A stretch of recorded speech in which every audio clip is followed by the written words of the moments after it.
Porque tiene fibras elásticas y tiene capacidad de elasticidad. ¿Ya? Yo tengo eso de colágeno tipo 3. Ahora, cartílago fibroso o fibrocartílago, ¿qué caracterizaba? Tiene colágeno tipo 2 y 1. Tiene colágeno 2, como todos los cartílagos. Sí, ojalá sea así. ¿Y Tipo qué 1. más? Más importante del fibrocartílago. Tipo 1. Colágeno La tipo siguiente 1. semana vamos a dar repaso. Primer repaso. Hasta aquí, hasta óseo y cartílago. Creo que sí. La siguiente semana vamos a dar repaso. ¿Qué caracterizaba el fibrocartílago? Tiene colágeno tipo 2, tipo 1. Colágeno tipo 1. La siguiente semana. ¿Ya? El colágeno tipo 1, que normalmente no está en el cartílago, el fibrocartílago es el único que lo tiene, ¿ya? Y le da esa característica densa.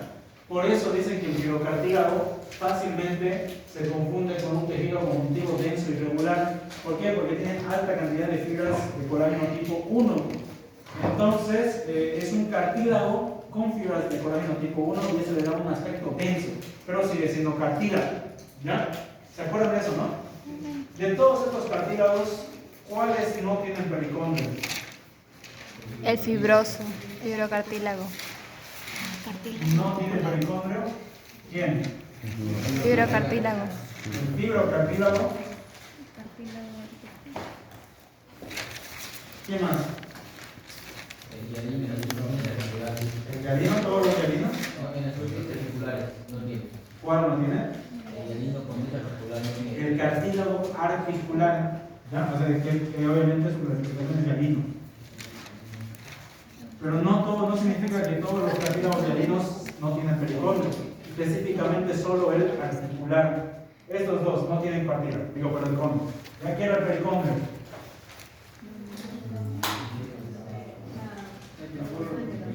Es La una membrana subcapa. externa, ¿de qué tipo? De tejido conjuntivo denso y regular que reviste o recubre al cartílago. Ya, excelente. Y obviamente en el caso del elástico también le da todos los nutrientes de manera pasiva. Chao cartílago. Ahorita vamos a ver. Tejido óseo. Clasificación.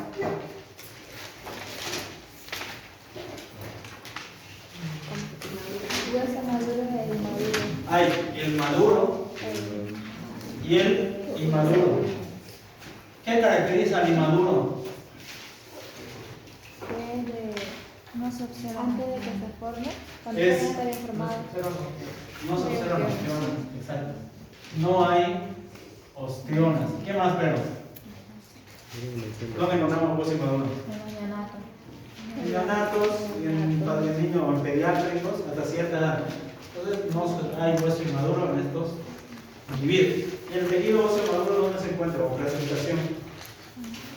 Clasificación del tejido óseo maduro. Compacto y esponjoso. ¿Qué caracteriza al compacto? Por opción. Ostiones. Tiene ostionas. ¿Ya? Tendrá su canal de Haber, sus canales de Bürger, pero lo más clave es la cuestión. ¿Y el esponjoso? Tiene trabéculas óseas, que básicamente son como pequeñas laminillas óseas, de las cuales hay un montón de espacio. ¿Y en este espacio qué se alberga? En el espacio trabecular del tejido esponjoso. ¿Qué se alberga? Tenemos un esponjoso, tejido esponjoso, tiene sus trabéculas, y en esos espacios de las trabéculas, ¿qué hay? Médula ósea. Alberga la médula ósea. Y esta puede ser de dos tipos, ¿se acuerdan cuáles son? Roja y amarilla. ¿Qué hace la roja? Hematopoiesis. ¿Qué significa hematopoiesis?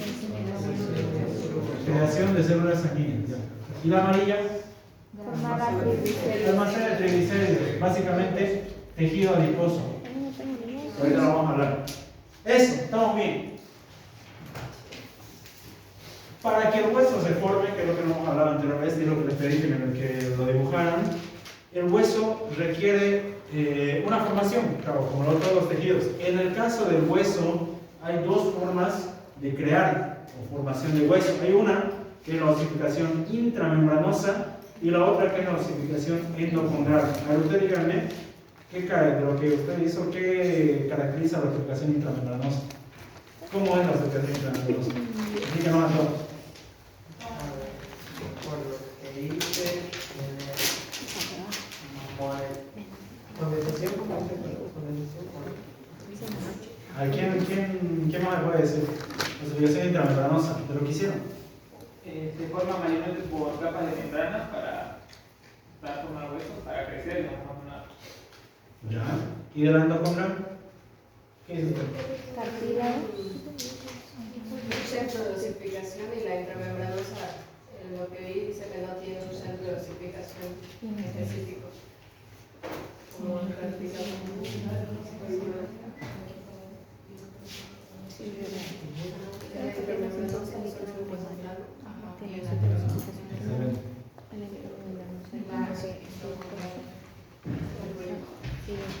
Partamos con lo que dice usted. La osificación intramembranosa principalmente en huesos planos. Ya hay ejemplo de huesos planos.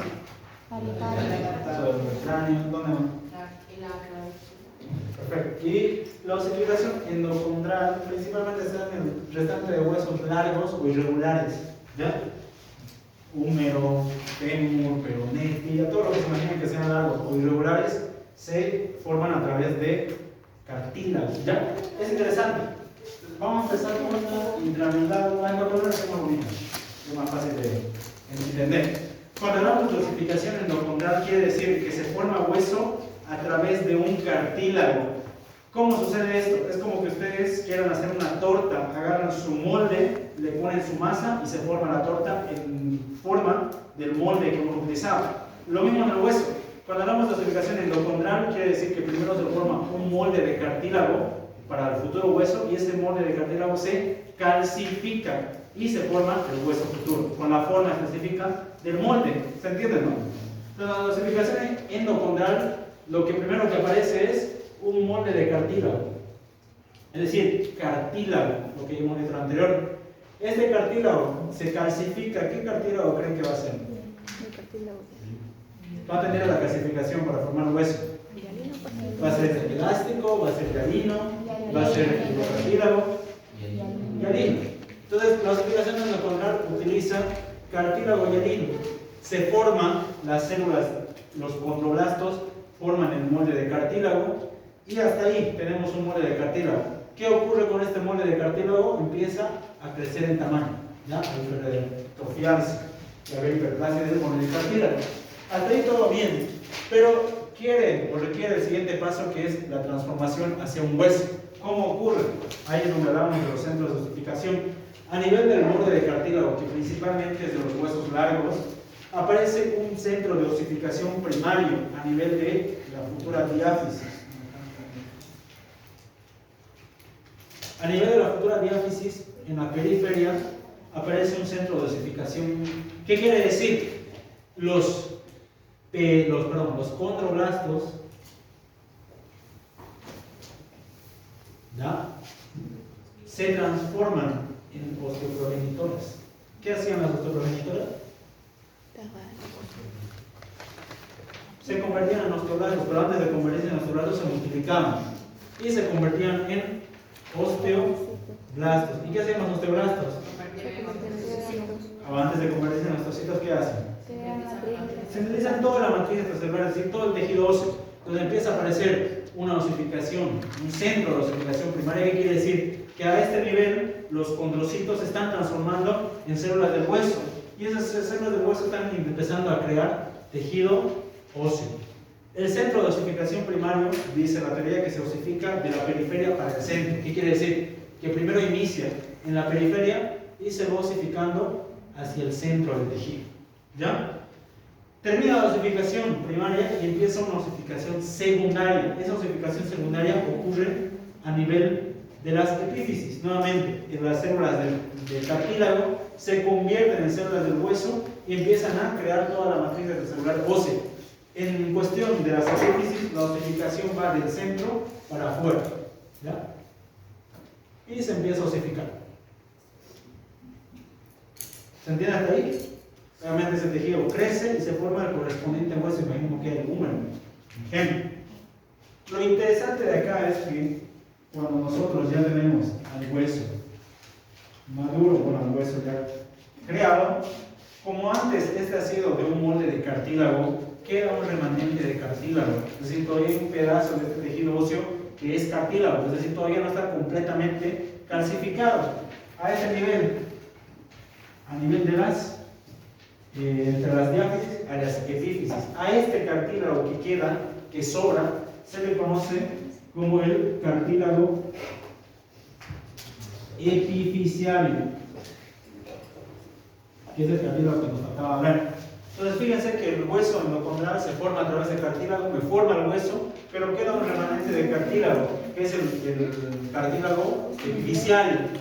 Este cartílago epifisiario, su principal función es crecimiento de longitud del hueso.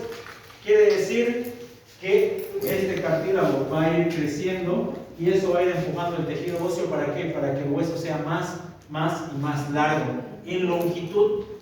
Gracias al cartílago epifisiario es lo que nosotros crecemos en longitud, ¿ya? La altura se debe al desarrollo del cartílago epifisiario de nuestros huesos largos. ¿Se entiende? Entonces, este cartílago que ahorita vamos a hablar cómo se va creciendo y ese crecimiento del cartílago estimula o da el crecimiento en longitud del hueso. Esa es la osificación endocondral. Hasta ahí estamos bien. Pero en la osificación intramembranosa, que es esta de acá, nosotros tenemos el mesénquima, un tejido embrionario inespecífico.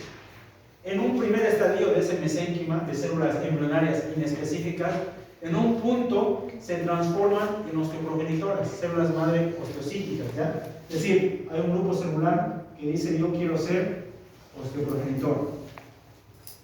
Ya es parte del proceso de diferenciación celular.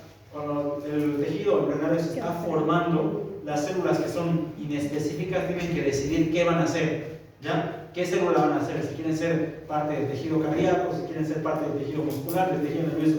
Se tienen que diferenciar. Entonces, a nivel del tejido embrionario, estas células dicen yo voy a hacer hueso. Entonces, estas células del mesénquima, del tejido embrionario, se diferencian en células osteoprogenitoras. Lo mismo que en el cartílago.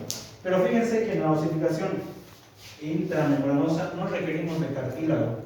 No se necesita cartílago para empezar a formar hueso. Estas células osteoprogenitoras empiezan a formar un área de osificación. ¿Ya? Se empiezan como que a reunir entre ellas y se transforman en células osteoblastos.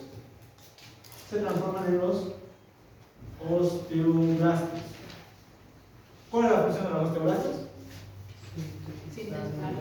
Sintetizar la matriz extracelular. Empiezan a sintetizar toda la matriz ósea. Una vez que se ven envueltos en la matriz ósea, se convierten en las células maduras que conocemos, que son los osteocitos. Y básicamente ese tejido óseo nada más empieza a crecer. ¿Ya? ¿Se entiende, no? Las dos formas de formar hueso, bueno, las dos formas en las que se sintetiza el tejido óseo son esas. La osificación intramembranosa, que no requiere de cartílago, el mesénquima solito se diferencia en una célula ósea y esa empieza a sintetizar toda la matriz extracelular, y la endocondral, que requiere antes del hueso un molde de cartílago, es decir, un cartílago que tiene la forma del futuro hueso. Ese cartílago se calcifica, forma el tejido óseo y solo queda el remanente, que es el cartílago epifisiario. ¿Se entendió ahora? ¿Sí? ¿Alguna duda de esta parte?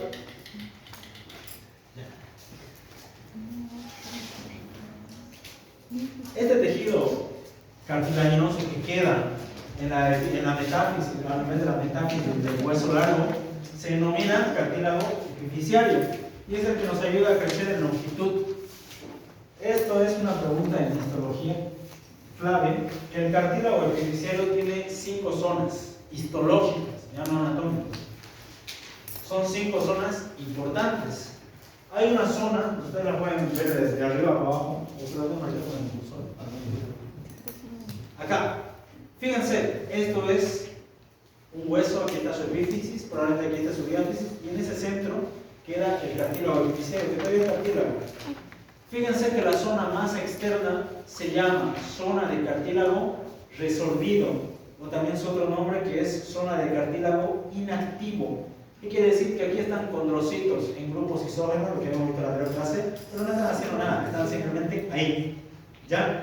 Cuando los factores de crecimiento, cuando las hormonas del crecimiento, por así decirlo, llegan, estimulan la proliferación de las células, no solo del tejido óseo, de otro lado, ¿no? Pero en este caso, en el cartílago epifisiario, ¿qué hacen? Cuando los factores de crecimiento llegan, estos condrocitos empiezan a dividir a un montón. Entonces empiezan a aumentar el número. A esa zona se la conoce como zona de proliferación. Los condrocitos empiezan a multiplicar por montones. ¿Ya? Ahora, esos condrocitos que se multiplican a montones empiezan a agrandarse, a volverse globitos llenos de líquido intracelular. Entonces, fíjense que acá los condrocitos están delgaditos, pero cuando llegan a esta zona se hinchan, crecen. Básicamente a esa zona donde los condrocitos son de esa forma globosa se la conoce como zona de hipertrofia. ¿Qué quiere decir? Que los condrocitos que se multiplicaron se están hipertrofiando. ¿Alguien sabe qué es hipertrofia? ¿Qué es hipertrofia? ¿Qué dicen la hipertrofia? ¿Qué es hipertrofia?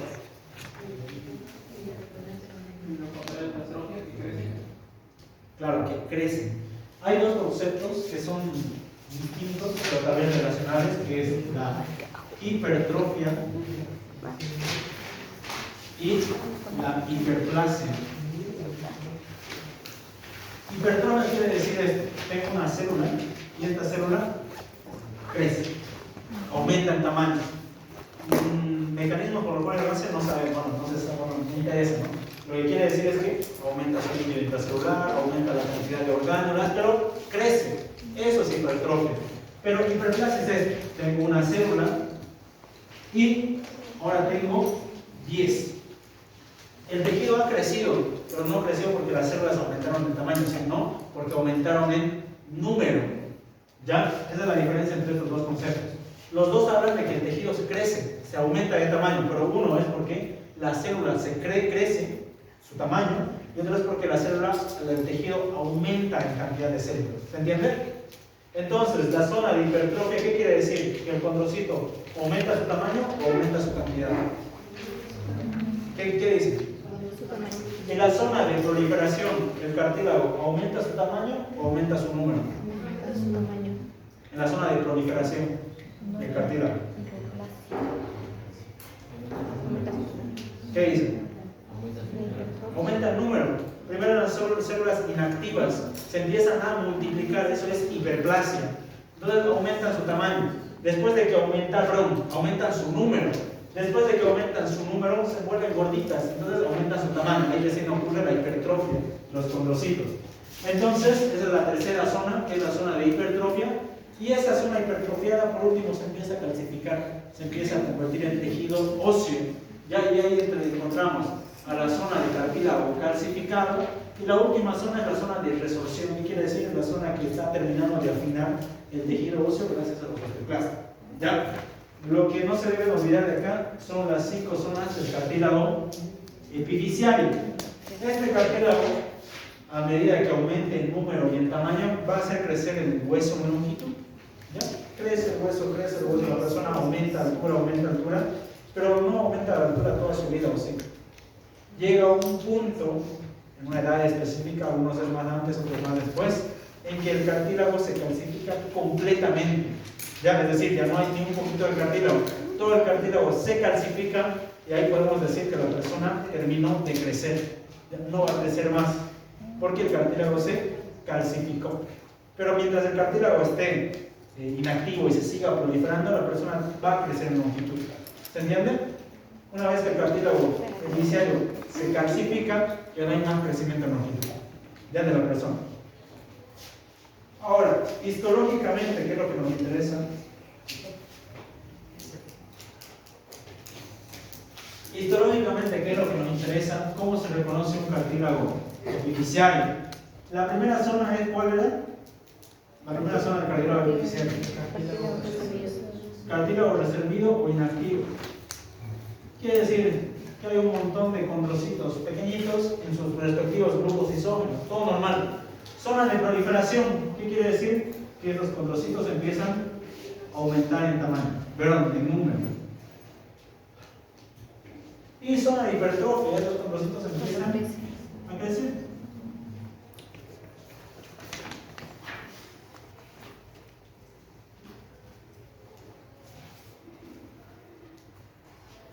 Fíjense, aquí hay una característica histológica observable que rápidamente uno reconoce y dice, es cartílago epifisiario. Si ustedes se dan cuenta, al principio el cartílago es separado en sus grupos isógenos correspondientes, empieza a multiplicar y estas células se empiezan a juntar, pero en la zona de hipertrofia, fíjense que adoptan esta forma, ya uno encima del otro, uno encima del otro. Básicamente, esto es una característica histológica del cartílago epifisiario, forma, en la teoría dice, columnas de moneditas. Es como que agarramos un puro quinto y los empezamos a apilar. Básicamente los condrocitos en hipertrofia empiezan a montarse uno sobre otro. ¿Se nota? Ahí arriba. Acá. Fíjense. No está el puntero acá. ¿Lo ven el puntero? Acá están los cartílagos inactivos, cada uno su grupo isógeno. Empiezan a proliferar y cuando llegan a la zona de hipertrofia, fíjense que forman columnitas. ¿Se nota? Ya, eso es característico y solo característico del cartílago epifisiario. Si ustedes ven, es una placa histológica, cartílago epifisiario. ¿Ya? Siempre tiene esta estructuración histológica, estas pilas de monedas o columnas también. Obviamente por debajo va a estar el tejido en calcificación, o sea, la zona de cartílago calcificado. ¿Se entendió hasta ahí? ¿Sí o no? ¿Alguna duda hasta acá?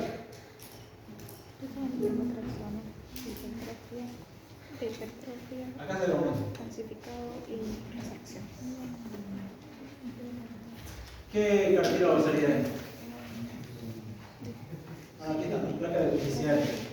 Pero si le pusiera esto sin nombre, tendrían que adivinar qué es placa epifisiario. ¿En base a qué se basan? En las columnas de cartílago, de condrocitos. Fíjense, aquí está la zona de cartílago inactivo, aquí empiezan a proliferar. Pero en la zona de hipertrofia, y se ve bonito, que empiezan a formar columnas, un condrocito sobre otro, sobre otro, sobre otro, característico de una placa epifisiaria, solo de la placa epifisiaria, no en otro lado. Y por debajo ya vemos el proceso de calcificación, de osificación.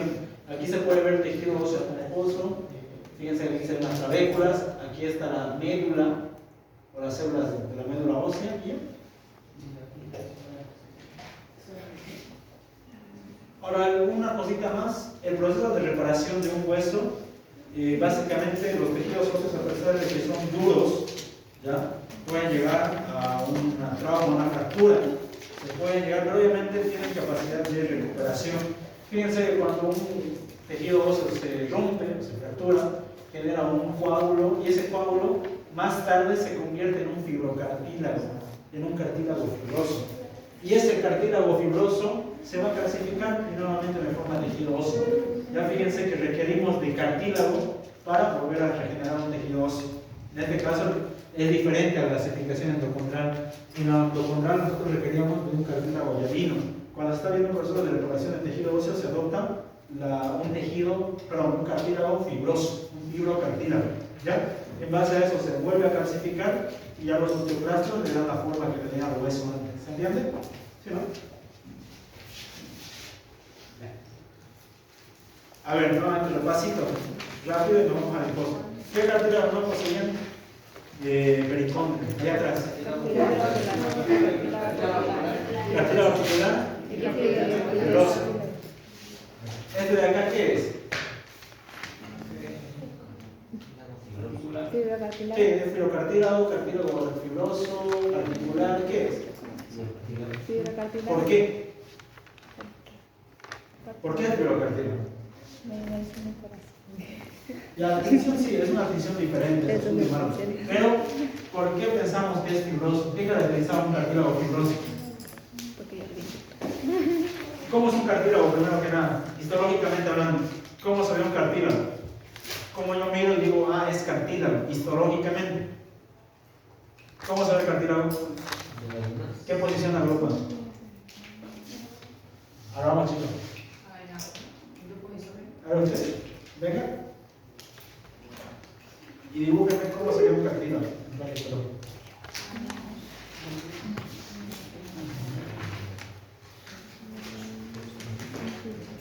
¿No? ¿Ustedes, Aarón? Venga, dibújame, por favor. ¿Puede ponerse?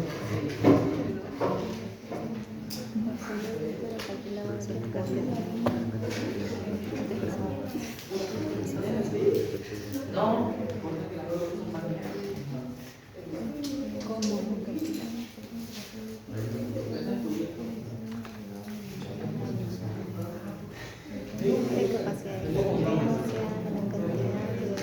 Usted, Joel, pasa. Venga, dibújame un cartílago. ¿Cómo creen que se ve un cartílago?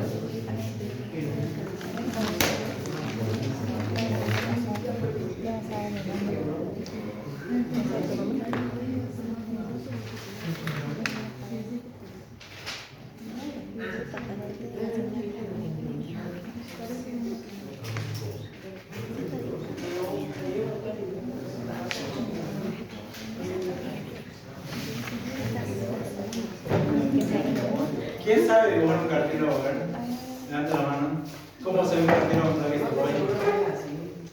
¿Pero cómo es eso? De un círculo con redonditos adentro. ¿Cómo están los condrocitos en el cartílago? Agrupados. Forman grupos isógenos, forman de 2 a 4. Tengo un condrocito, un condrocito, un condrocito. Están agrupados. ¿Qué tiene el condrocito? Rodeado al condrocito. Matriz capsular, cada uno tiene. Después, ¿qué rodea al grupo isógeno? Matriz territorial. ¿Y qué rodea a los grupos isógenos? El grupo isógeno. Matriz interterritorial. ¿Ya? Se va a ver así un cartílago. ¿No ven o no? En este caso, un cartílago típico se vería de esta forma. ¿Ya? Pero un fibrocartílago, aparte de tener grupos isógenos, se va a ver densidades. ¿Ya? Estas densidades corresponden al cartílago fibroso, al colágeno tipo 1. ¿Por qué? Porque en un cartílago elástico y alino no se van a ver esas densidades que se ven acá. Ya, este es un fibrocartílago, pero específicamente ¿por qué? Acá yo veo los grupos isógenos. Aquí hay un grupo isógeno, acá hay otro grupo isógeno, acá hay otro grupo isógeno, acá hay otro grupo isógeno. Ya, podría ser cartílago, pero ¿cuál? Yo digo que es fibroso porque fíjense, acá se ven las fibras. Se ven que van en este sentido ondulante. ¿Se nota o no? O yo soy el único que veo. Fíjense acá, se ve llenito de fibras. Un cartílago normal, a ver si se han olvidado. Un cartílago normal y alino tiene esta característica. Se notan claramente sus matrices, capsular, su interterritorial y su intraterritorial. ¿Ya? Pero en un fibrocartílago no se van a observar las matrices. ¿Por qué? Porque lo está tapando la densidad del cartílago, perdón, del colágeno tipo 1. ¿Cómo ya no voy a tomar?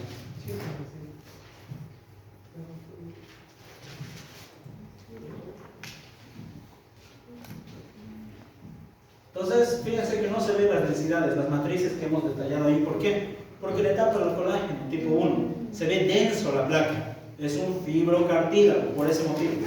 ¿Ya? ¿Qué tipo de cartílago es el epifisiario? El que forma el cartílago que está acá, en el hueso, en la metáfisis. ¿Qué tipo de cartílago es? ¿Elástico, hialino o fibroso? Hialino.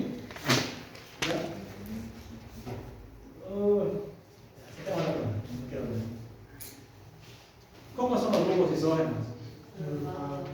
¿Cómo son? ¿Qué características podrían decir? Si les preguntaran qué son los grupos isógenos o cómo son, ¿qué responderían?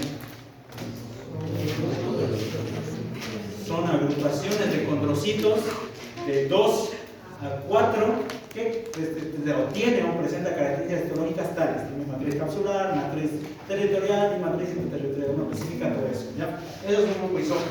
Y el cartílago se ve de esa forma. Como vamos a talentar y ya. ¿Alguna duda del tema? No, no. Vamos repasando. Este es mucho más fácil.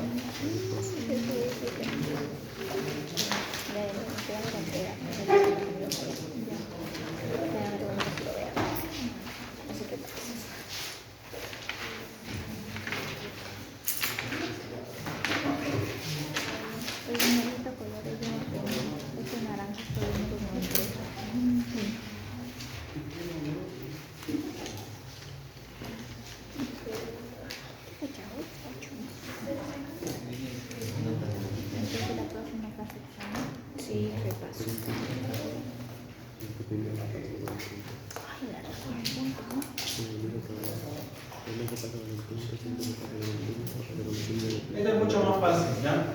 Tejido adiposo se divide en dos. Tejido adiposo blanco, ¿no? También se le conoce como tejido unilocular. Y tejido adiposo pardo, o también se le conoce como multilocular. La clasificación es sencillísima. ¿Qué es el tejido adiposo? Es un tipo de tejido conectivo especializado. ¿Ya? Seguimos hablando de tejidos conectivos, con las mismas características que tiene el tejido conectivo, ya poca célula, abundante matriz celular. En el caso del tejido adiposo, su principal función, ¿alguien sabe cuál es? Almacén de lípidos, ¿ya? Almacena la grasa, básicamente. La grasa de la dieta o interna que se genera, la almacena en las células que se conocen, las células del tejido adiposo, son los adipocitos. Así se llaman. Los adipocitos. ¿Cómo es un adipocito?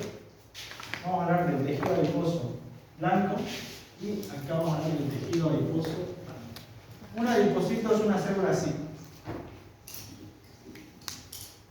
Tiene su membrana citoplasmática o su membrana celular. Tiene su núcleo, lo voy a ver de otro color.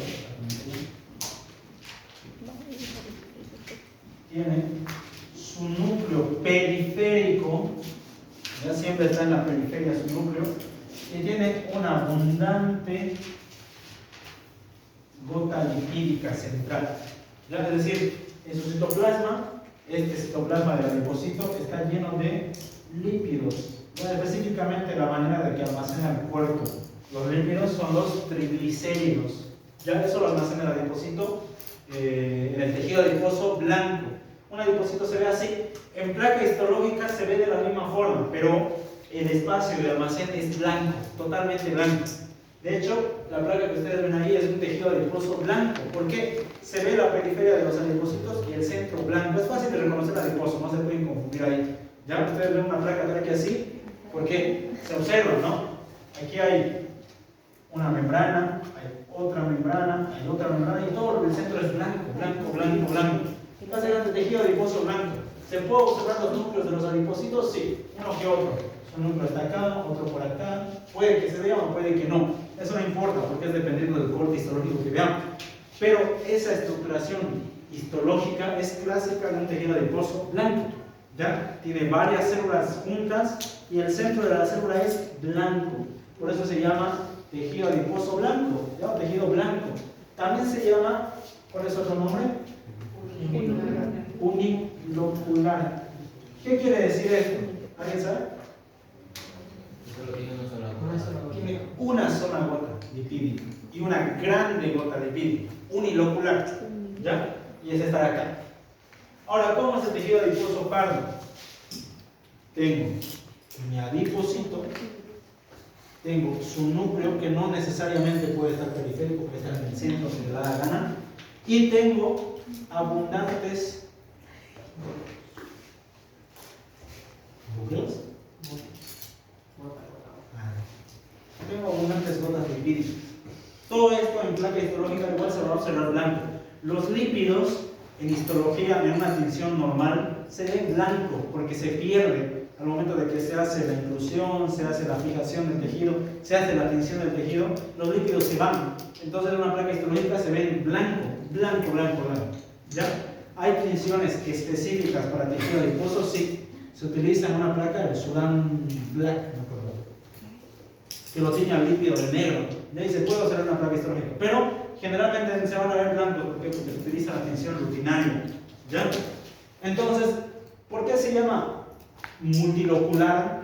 Este también se llama multilocular. ¿Por qué?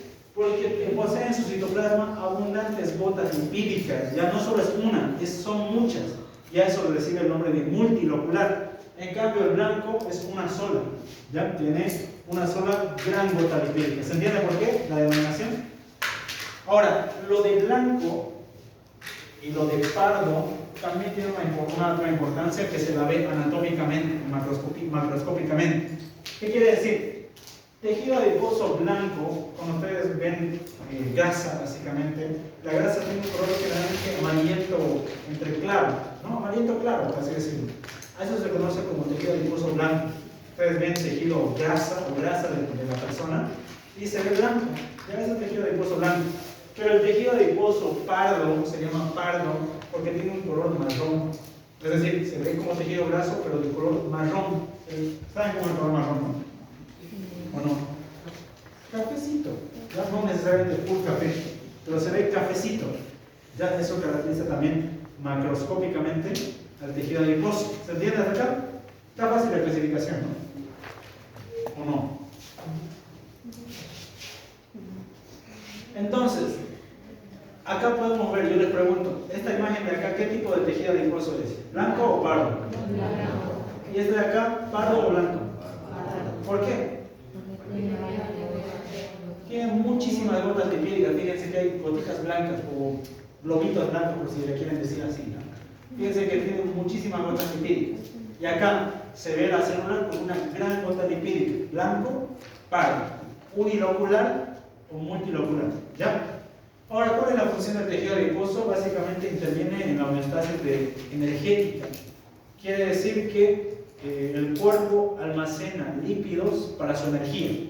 Ejemplo, puede ser que ustedes, o un animal, ya más clásico un animal, que quiere hacer un proceso de hibernación, se quiere ir a esconder mucho tiempo, va a necesitar obviamente comida, ¿no? Probablemente no, como quiere hibernar, va a estar lejos de la comida, entonces tiene que almacenar. De hecho, la imagen del camello es por algo, ¿ya? Porque estos animales, cuando tienen que hacer tramos largos, sin alimentos, sin agua, almacenan todo lo que pueden comer y lo almacenan en la joroba, ya a manera de tejido graso, adiposo. Y obviamente todo eso se consume mientras va avanzando hasta que nuevamente necesite y vuelve a almacenar. ¿Se entiende, no? Entonces el tejido adiposo se utiliza como un almacén de energía, ¿ya? Es decir, generalmente para la energía, el ATP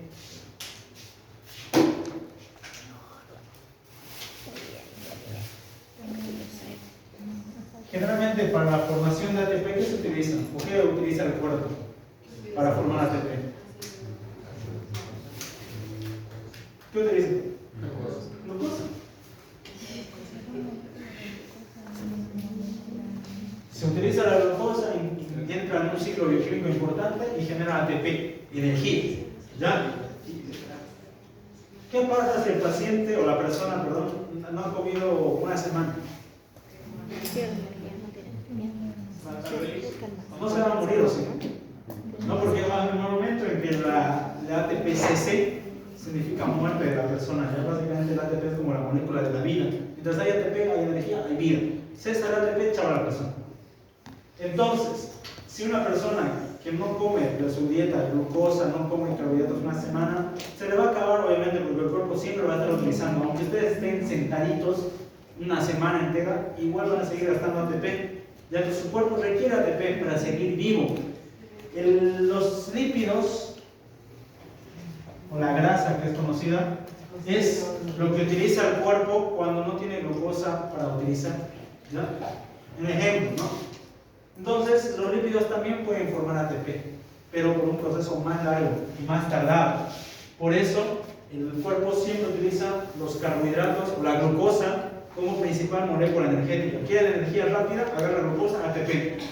¿Quiere energía lenta? Utiliza lípidos, tiene capacidad energética, pero tarda más en utilizarse. Entonces, es un ejemplo que si ustedes ponen a una persona gordita, si la encierran un mes, no lo hagan por favor, sin comer, sin nada, va a adelgazar. ¿Ya? ¿Pero por qué? ¿Por qué va a adelgazar? Se va a consumir. Se va a consumir los lípidos, la grasa almacenada va a generar energía. En base a eso va a ir sobreviviendo para mantener, no lo haga por favor, después vamos a ver un experimento. Entonces la grasa también sirve como fuente de energía. De hecho,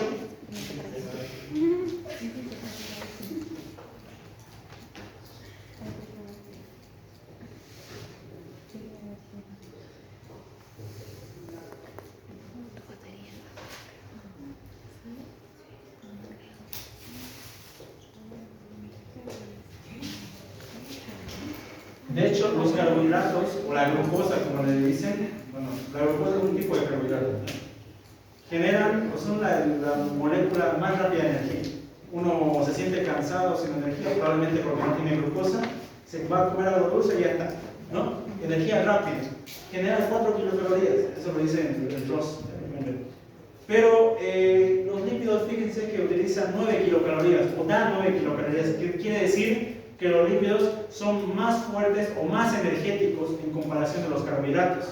Quiere decir que un lípido genera más energía de lo que genera un carbohidrato normal. ¿Pero por qué no se utilizan? Porque su metabolismo es lento, se tarda más transformar un lípido en ATP que una glucosa en ATP, ¿ya? Entonces por eso que el cuerpo siempre utiliza carbohidratos como energía rápida, pero también puede utilizar lípidos. De hecho, los lípidos tienen mayor valor energético, ya son más potentes o generan también energía, mucho más que lo hace un carbohidrato normal. Y las proteínas generan también energía si se necesitara, al igual que los carbohidratos. ¿Ya? Cuando el cuerpo no puede utilizar carbohidratos, utiliza lípidos. Si no puede utilizar lípidos, utiliza proteínas. ¿Ya? Así hasta que se consuma totalmente. Si no tiene nada de ATP, se muere. ¿Se entiende hasta acá? Pero el tejido adiposo, su principal función es almacenar lípidos. ¿Para qué? Para regular la energía de la persona. Ya en caso de necesidad, libera los lípidos, eso lo transforma en energía ATP y la persona está normal. En caso de que la persona tenga exceso de energía, exceso de carbohidratos, agarran y lo almacenan. ¿Ya se entiende, no? Si hay necesidad, lo liberan, y si hay demasiado, lo almacenan. Constantemente, todo el tiempo. ¿Ya? Las personas gorditas son las que más están almacenando, básicamente. Esto es lo que les decía. ¿Ya? Un gramo de hidrato de carbono proporciona 4 kilocalorías, uno de proteína 4 y uno de lípido 9 kilocalorías. ¿Quién tiene mayor valor energético? El lípido. ¿Ya? Pero se tarda más que un carbohidrato en general. Ahora sí, el tejido adiposo blanco se caracteriza principalmente ¿por qué? Por tener células redondas con una gran gota lipídica central. ¿Ya? ¿Se nota? ¿No? Esto de acá es tejido adiposo blanco. Generalmente el tejido adiposo blanco está agrupadito en zonas específicas o también en zonas bien generales. Como por acá. Fíjense que puede estar presente en mesenterio, está presente a nivel del tejido mamario, está presente en la capa hipodérmica de la piel, ¿ya? La epidermis, dermis, hipodermis, ahí también encontramos tejido adiposo. En la médula ósea amarilla también es tejido adiposo. Entonces fíjense que el tejido adiposo blanco está en muchos lugares, ¿ya? En el pericardio. Y no se olviden de la estructura histológica. ¿Ya? No es muy difícil de reconocer, de hecho es fácil de reconocer un tejido adiposo. Son células redondas con su núcleo periférico, de hecho aquí está el núcleo de una de ellas, y una gran gota lipídica central que se ve en una placa normal blanco. ¿Ya? No hay donde perderse, ¿sí? Función del adipocito o del tejido adiposo blanco, obviamente, almacenar energía, pero tiene funciones un poquito más complejas. ¿Ya? Qué bueno. A ver.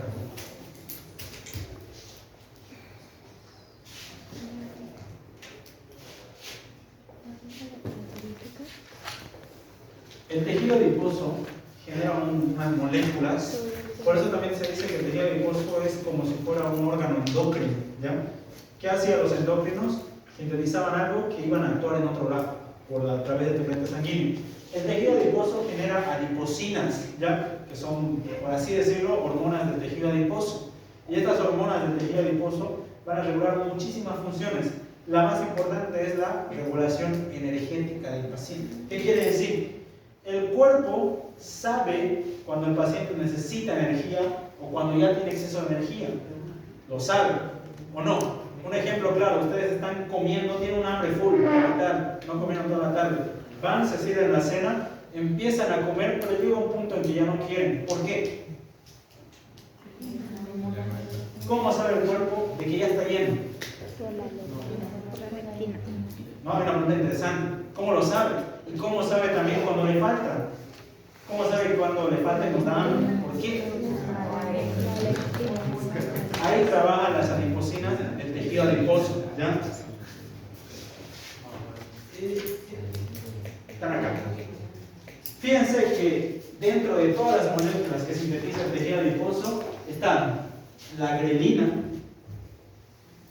el péptido YY, que son reguladores del peso a corto plazo, que eso lo vamos a explicar. Y tenemos la insulina y la leptina, que son reguladores de largo plazo. ¿Qué quiere decir esto? Primero acá, en las de corto plazo. Cuando ustedes tienen hambre, ya el cuerpo lo detecta tal vez, bueno, no lo detecta tal vez, sino detecta niveles bajos de carbohidratos, entonces dice, necesitamos energía, hay que comer. Entonces empieza a sintetizar grelina, que es una estimuladora del apetito. ¿Ya qué quiere decir? Cuando a ustedes les falta energía, o su cuerpo necesita energía, les da hambre. ¿Pero por qué? Porque las adipocinas del tejido adiposo empiezan a sintetizar torrente sanguíneo, grelina. Esa grelina estimula el apetito y a uno le da hambre. ¿Ya? Se puede tragar, o siente que se puede tragar un montón, cosa que no siempre pasa, ¿no? Entonces estamos con mucha hambre, empezamos a tragar y llega un punto en que nos llenamos. Ya no queremos más, por más que sea la comida más rica del mundo, no.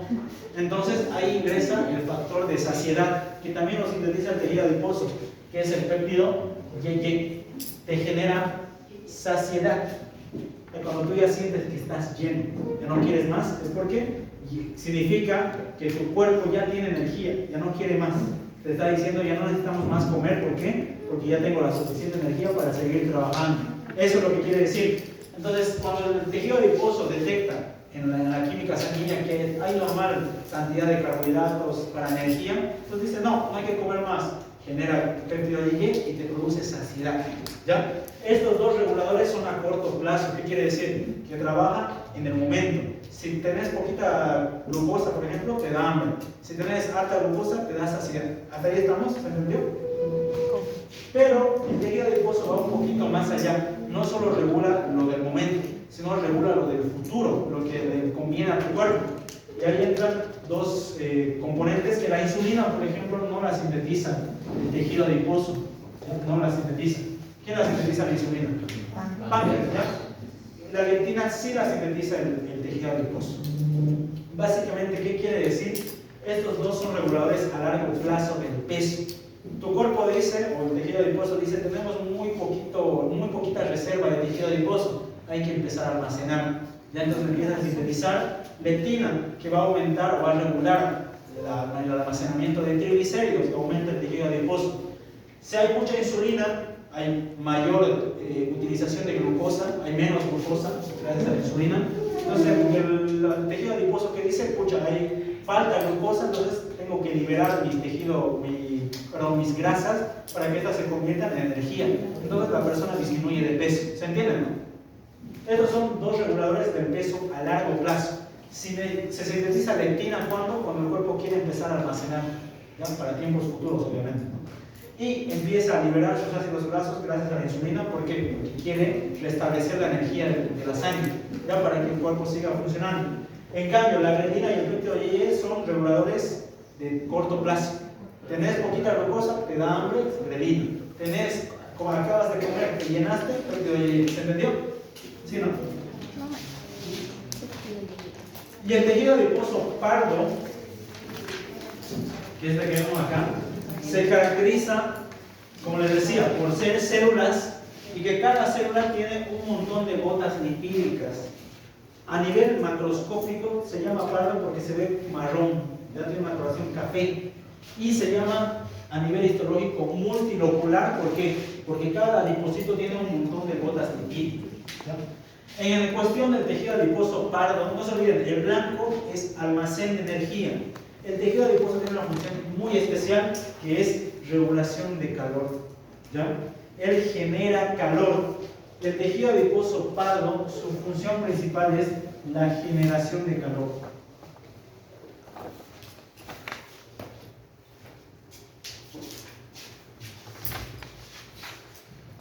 ¿Por qué lo hacen? Su función es termogénesis, evita hipotermias mortales.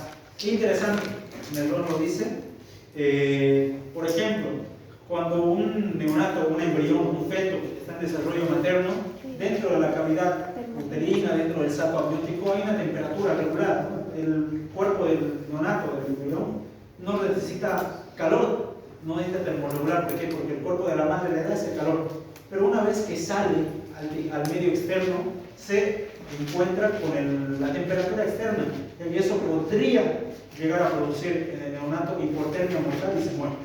¿Ya? ¿Por qué? Porque el cuerpo del embrión no termorregula. ¿Alguien sabe cuál es el centro termorregulador del cuerpo? Nosotros tenemos un centro que termorregula. Si hace mucho calor, empezamos a sudar. Si hace mucho frío, nos hace vasoconstricción periférica para retener calor en el cuerpo. Eso lo hacemos normalmente los adultos, pero los neonatos no, los niños pequeños no. ¿Ya? ¿Alguien sabe cuál es el centro termorregulador? El adulto. ¿Qué dice? El hipotálamo. ¿Ya? La van a estudiar, la van a escuchar mucho. Y no se olviden. Nosotros regulamos temperatura bien por el hipotálamo, gracias al hipotálamo. Pero un embrión, un neonato que acaba de nacer, no tiene un termostato o un hipotálamo bien desarrollado. Entonces podría llegar a morir por hipotermia. ¿Por qué? Porque no termorregula una vez que sale de la cavidad uterina con la temperatura del medio externo, se muere. Pero no lo hace, evita. ¿Por qué? Porque el tejido adiposo pardo se encarga de generar calor, ¿ya? Y en los neonatos tienen abundante tejido pardo. Los neonatos son los que más cantidad de tejido pardo tienen. Y a medida que ese niño recién nacido va creciendo, ese tejido pardo se transforma en blanco. Y el blanco ya se lo sirve para almacenar energía. Pero cuando es neonato, es pequeño, el neonato tiene un montón de tejido adiposo pardo y ese tejido adiposo pardo genera calor. ¿Ya se entiende, verdad? ¿O no? ¿Quién no entendió? ¿Cómo genera calor?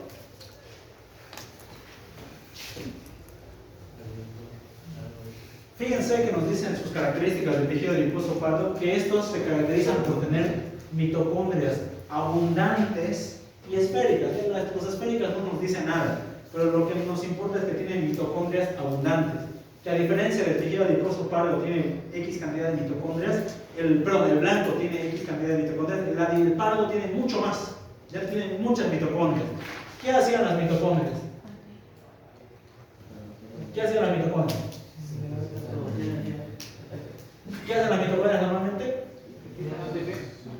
Generan ATP.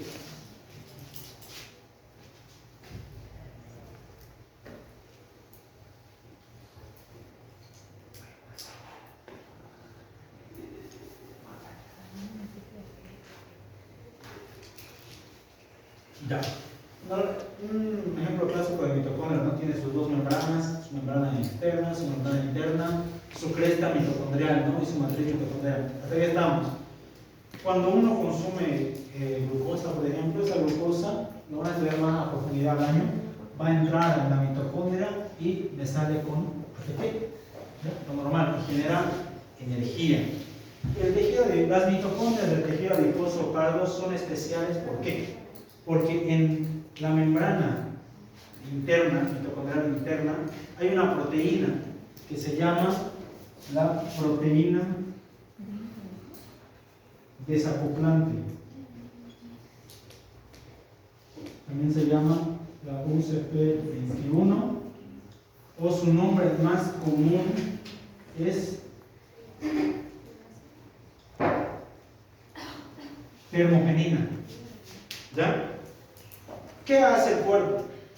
Cuando la glucosa llega a la membrana, esta va a pasar, les estoy diciendo un ejemplo muy vulgar, ya no es así específicamente, pero para que me entiendan. Normalmente las mitocondrias, de todo lo que metabolizan de la glucosa, lo pasan por una proteína que es la ATP sintetasa, que una vez que pase por acá, esta genera ATP. ¿Ya? Es lo que normalmente pasa. Pero estas mitocondrias del tejido adiposo pardo tienen una proteína que es la termogenina, que ¿qué hace? Que evita que pasen por acá, evita generar ATP. Entonces todo lo que generan va a pasar por la termogenina y eso se disipa en calor. Es decir, en vez de generar ATP, en el tejido adiposo pardo se genera calor. Y eso es gracias a la termogenina. No genera ATP el tejido adiposo pardo, obviamente sí para sus funciones básicas, pero la mayor cantidad de todo su metabolismo que utiliza la glucosa lo convierte en calor. Y ese calor va a mantener a ese neonato que acaba de nacer caliente y va a evitar que muera por hipotermia. También el tejido adiposo pardo actúa en nosotros. Nosotros tenemos el tejido adiposo pardo, pero muy poquita cantidad y en zonas específicas. Pero, si ustedes, por ejemplo, se van a La Paz, no sé, y se meten a una piscina en invierno, eso va a desequilibrar la temperatura y puede entrar hipotermia chapa. El tejido adiposo pardo va a empezar a actuar en esos casos. Entonces, no se olviden, funcionalmente el tejido adiposo pardo se encarga de generar calor y el blanco de generar energía. Histológicamente, esto lo que me interesa. El tejido adiposo pardo tiene múltiples gotas de lípidos y el blanco solo tiene una gran gota de lípidos. ¿Se entendió hasta acá? Ya. Fíjense, acá vemos los dos tipos de tejido adiposo. Estos de acá son adipocitos blancos, aquí se ve su núcleo y su gran membrana gota lipídica. Y fíjense que aquí veo adipocitos multiloculares. Aquí hay un adipocito, su núcleo, y ahí dentro de su citoplasma están múltiples gotas de lípidos. Acá lo mismo. Aquí veo un adipocito, su núcleo central y múltiples gotas. Ya, entonces fíjense que aquí hay un montón de tejido pardo y estos de acá es tejido blanco. ¿Tienen correlación? Sí. Por este motivo. Fíjense, diferentemente de todo lo que dice acá, fíjense que el tejido adiposo blanco se puede transformar en pardo, es decir, puede hacer esto. Y el tejido pardo se puede transformar en tejido adiposo blanco. Ese proceso se denomina transdiferenciación.